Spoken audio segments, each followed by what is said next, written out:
Et justement, Éric Stroman est notre invité, président du conseil départemental du Haut-Rhin. Cette maison d'Alsace, on va rebondir dessus, c'était pas prévu comme ça, mais elle vous appartient à vous et au département du... 1969, c'est une copropriété des départements du Haut-Rhin et du Bas-Rhin. Il faut saluer l'esprit à l'époque de nos prédécesseurs qui avaient acheté cette maison pour, je crois, 9 millions de francs, alors qu'aujourd'hui, elle vaut plusieurs dizaines de millions. 10 fois plus en euros probablement. 10 fois plus en euros, on peut dire ça, tout à fait. Elle renaît de ses cendres, bonne chose pour l'image de l'Alsace. On a beaucoup réfléchi pendant un an pour savoir quelle sera l'option que nous allions prendre.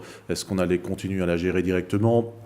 C'était une solution qu'on a assez rapidement écartée parce que ce n'est pas le métier du département.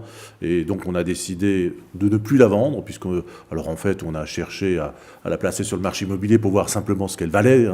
Et donc aujourd'hui, on a une idée de prix. Et donc on l'a confiée à un groupe d'entreprises alsaciennes qui est emmené par le président d'Alsace et donc qui nous la gère. Et en plus, elle nous rapporte de l'argent. Avant, elle nous coûtait 600 000 euros par an. Et maintenant, elle nous rapporte à peu près 1 million des départements. Elle nous rapporte 1 million d'euros par an. Donc je crois que c'est une opération gagnant-gagnant entre les différents acteurs. Et puis ça reste dans le patrimoine des Alsaciens. Les Alsaciens étaient très sensibles. Beaucoup m'ont reproché que j'ai simplement eu l'idée à un moment de mettre une annonce on ne touche pas à la maison Figaro. d'Alsace. Donc on ne touche pas à la maison d'Alsace comme on ne touche pas à l'Alsace. Éric Stroman, nouvelle année 2017. On sait que les budgets des collectivités sont souvent un petit peu tendus. Est-ce qu'aujourd'hui, avec cette nouvelle réforme territoriale, est-ce que vous avez, vous, trouvé vos marques ?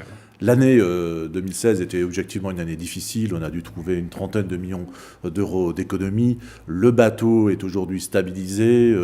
Je sais comment manœuvrer cette belle maison et on a vraiment des perspectives. On sait bien que l'année 2017, on aura encore un certain nombre d'efforts à faire puisque les baisses de dotation d'État se poursuivent. On perd encore 18 millions.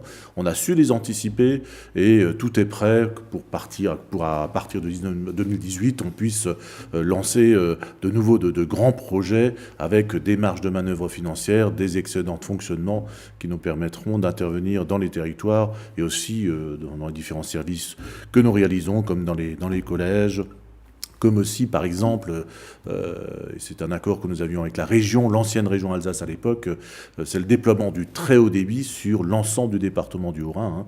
Plus de 95% des foyers à l'horizon 2020-2021 auront la fibre chez eux. Voilà, c'est tout à fait très haut débit. C'est la fibre, ils auront la fibre chez eux à domicile. Et je crois que c'est une révolution assez importante que l'arrivée de l'électricité en 1910 ou de l'eau courante dans les années 50. Le très haut débit, ça ramène même du développement économique. Développement économique. Les entreprises peuvent s'installer. Je pense voilà, et puis dans la continuation de nos compétences, par exemple les personnes âgées, ça leur permettra de sortir de leur isolement. Il faudra simplement les former un petit peu sur ces nouvelles technologies, mais c'est un enjeu considérable. Autre enjeu, avec les élus des départements, vous allez lancer une vaste consultation sur le retour de l'Alsace, on va dire, à l'Alsace. C'est-à-dire que j'imagine que vous espérez que des idées nouvelles jaillissent pour faire revenir l'Alsace, la sortir du Grand Est. Est-ce que ça ne serait pas la fin du Grand Est dans ces cas-là ? Le constat, c'est qu'il y a toujours un malaise en Alsace sur ce sujet.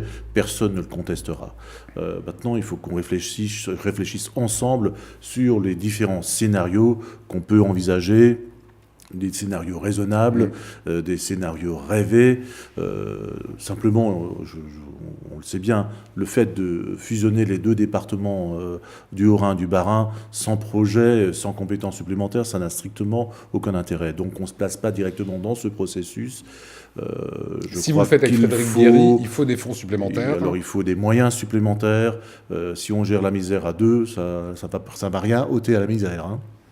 Il faut aussi travailler sur un projet commun, s'appuyer également sur les intercommunalités pour réfléchir tous ensemble de la façon dont nous voulons fonctionner au cours des prochains mois. Je crois qu'il faut surtout éviter qu'il y ait des dissensions au sein notamment des élus de la majorité. Nous avons des élections présidentielles, puis des élections législatives. Il ne faut pas donner une mauvaise image de la classe politique alsacienne. Il faut qu'on parte tous sur une volonté commune, celle de faire gagner l'Alsace. On en discutera, ça va durer quelques semaines, quelques mois, mais il faut qu'on trouve tous ensemble une solution de consensus. Et l'Alsace est toujours construite sur le consensus. RSA contre bénévolat, vous aviez fait l'actualité. Toutes les chaînes reprenaient cela. Ça avait été retoqué. On ne pouvait pas faire du RSA contre bénévolat. Aujourd'hui, quelle est votre réponse ? Alors, on a repris une nouvelle délibération. Et maintenant, cette opération se fait dans le cadre du contrat d'engagement réciproque entre les bénéficiaires du RSA et la collectivité. Ça démarre progressivement, mais on a l'ambition qu'une grande majorité sur le de volontariat. bénéficiaires, sur le volontariat, lorsqu'ils viennent nous solliciter, on va discuter avec eux. Est-ce qu'ils ont du temps disponible pour s'engager auprès d'une association, pour s'engager auprès d'une collectivité? Alors ça n'a absolument rien de punitif, c'est simplement pour permettre aux personnes qui sont aujourd'hui en situation de chômage de longue durée, les bénéficiaires du RSA souvent n'ont pas travaillé depuis plusieurs années. D'ailleurs, on en a 40% qui n'ont pas travaillé depuis plus de 5 ans. Donc l'idée, c'est de leur remettre pied dans la société, et personne n'a vocation à rester au RSA, et donc leur permettre de retrouver peu à peu d'activité, d'avoir de nouveau une ligne sur un CV. Et je crois que cette idée sera certainement l'un des thèmes aussi lors des prochaines élections présidentielles. Éric Stroman, 2 questions encore. Fessenheim, qu'espérez-vous pour 2017? Fessenheim, la centrale nucléaire, Claire Simon évidemment le sait.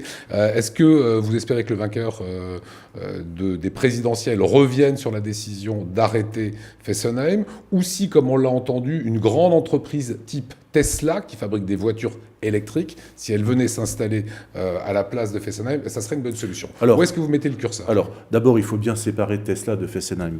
Parce que vendre en Californie l'installation d'une usine du futur à côté d'une centrale nucléaire, je pense. Vous n'y croyez pas? Non, c'est pas. Non, je crois à la présence de Tesla en Alsace, mais pas forcément exactement sur le site de Fessenheim. Donc, on a suffisamment de zones économiques dans le Haut-Rhin. J'en ai du côté de Heiteren. Et les deux ne sont pas directement liés. Alors, si on décidait demain de la fermeture de Fessenheim, on va se retrouver avec 2000 personnes sur les bras. Parce qu'il n'y a strictement aucune proposition de reconversion du site. C'est pour cette raison que je suis aujourd'hui très dubitatif. Et le président de la République ne va pas se représenter. Et je crois que c'est quelqu'un quand même qui a une certaine conscience de l'intérêt national, de l'intérêt d'une grande entreprise nationale, et qu'il ne prendra pas de décision avant de quitter la présidence de la République. Ça, c'est sûr. On est tous d'accord, Fessenheim va fermer un jour, il faut absolument s'y préparer, mais le faire de manière réfléchie, dans le calme, et que ça s'inscrive dans la durée. Il faut s'inscrire dans un horizon de 5, 10 ans, voire 15 ans, pour permettre la reconversion du site et retrouver des emplois équivalents sur cette zone.